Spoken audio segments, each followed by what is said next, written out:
But first, on the whole general issue of net zero, make no mistake, the net zero fight now brewing inside the Liberal National Coalition is going to be bruising.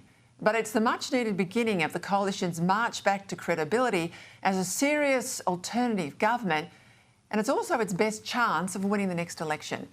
For all their multiple reviews that won't report back for many, many months, the debate about net zero can't be put off because the government's new emissions reduction targets for 2035 are not far off being released, and it's these targets that are really going to upend our economy. In particular, they will hit hard our transport and agricultural sectors in a way that few Australians can really comprehend, and certainly in ways that most of you never voted for. This is why the former Deputy PM Barnaby Joyce has flagged the introduction of a private member's bill to repeal Australia's net zero legislation, because we do not have the luxury of waiting for the Liberal Party's navel-gazing review to find a landing point. Now, this is a shrewd move by Joyce.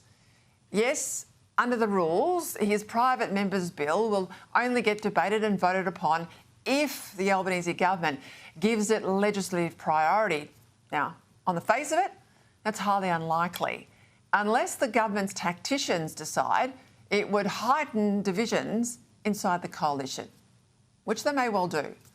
But at the very least, under standard coalition joint party room procedure, any backbench MP seeking to introduce a private member's bill, as this is, well, they're obliged to bring it before the party room as a courtesy, if not to seek approval.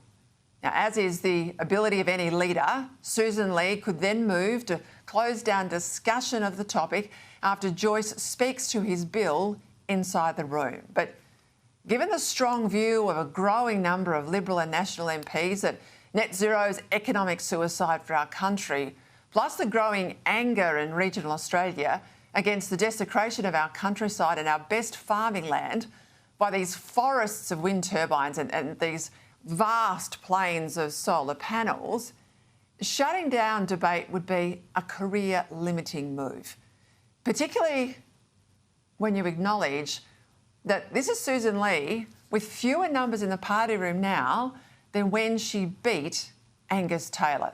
She's lost 2 senators and she's lost the Bradfield Liberal, Giselle Kepterian. So her numbers are down. It's pretty tight. Almost certainly, Lee will conclude that she's got no other option than to let the debate happen inside the party room. There'll be pushback, of course, from Tealy-type Liberals who say their electorates think that we've got a climate crisis and net zero is needed to save the planet. Eventually, Lee will say, well, we've got a policy review underway. You can hear her say it now, can't you? So we've got to wait for that to report before we come to a final position. But here's where it's interesting. The National Party, they're not going to let her have that luxury because there is no luxury of time with Labor's even harsher 2035 targets due out in a matter of months. And demands today from people like billionaire Twiggy Forrest that these new targets deliver a whopping 75% cut to emissions. Barnaby Joyce, former Minister Matt Canavan and fellow former Deputy PM Michael McCormack, well, they're all on a unity ticket that net zero's got to go. Now, they might be called the elder statesman and Canavan's on the back bench. It's called generational change for some, but these 3 are the best campaigners that the Nats have. And just like the National Party did on The Voice, where Jacinta Price led the party to say no, and then the Nats led the Libs to say no, and The Voice then went from 60% support to a 60% rejection, the Nats are likely to force this issue into prominence.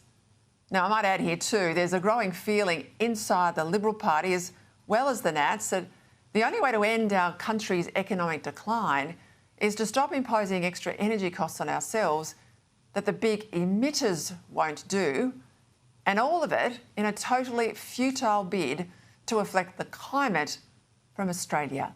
So if the Tealy Libs persuade Susan Lee to stand firm against the Nats, not only could the coalition break, but there'd almost certainly be resignations from the Liberal frontbench.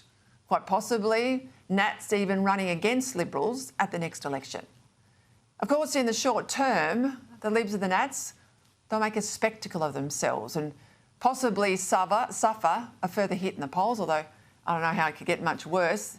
sitting there on 29% primary. But just as Liberal Party's internal convulsions over Kevin Rudd's emissions trading scheme back then eventually produced a new leader and ultimately brought the coalition back to government in a landslide, this is a fight they simply must have. Now, sure, many decent Libs will decry the division. Some will say they'll resign from the party. Possibly some so-called moderate Libs will resign from the front bench if net zero's dropped, like Julian Leeser did when the Libs decided to oppose the Voice. But politics in the end is a contest of ideas. And the Liberal Party's big problem at the last election was that they did not create a contest. They didn't fight for their nuclear policy, and they certainly didn't fight against Labor's unrealised capital gains tax. In the end, all they stood for was a temporary cut to petrol. Well, fair enough, but not enough to change the government. And before the political breeze sniffers and centre huggers have conniptions about taking unnecessary risks, remember this: every single time the Libs have made a fight of climate and energy and turned it into an economic issue, they have done well. In 2010, they reduced a first-term government to minority status. In 2013, well, they won in a landslide. In 2019, they had that miracle win. And every time they've Me Too Labor by treating this as a moral issue, well, they've done pretty badly. Barnaby Joyce is doing the party, his party, the coalition and the country a great service by bringing on this necessary fight. I mean, finally, a real debate about a real policy issue that impacts the lives of every one of us and the very future of our country. About time.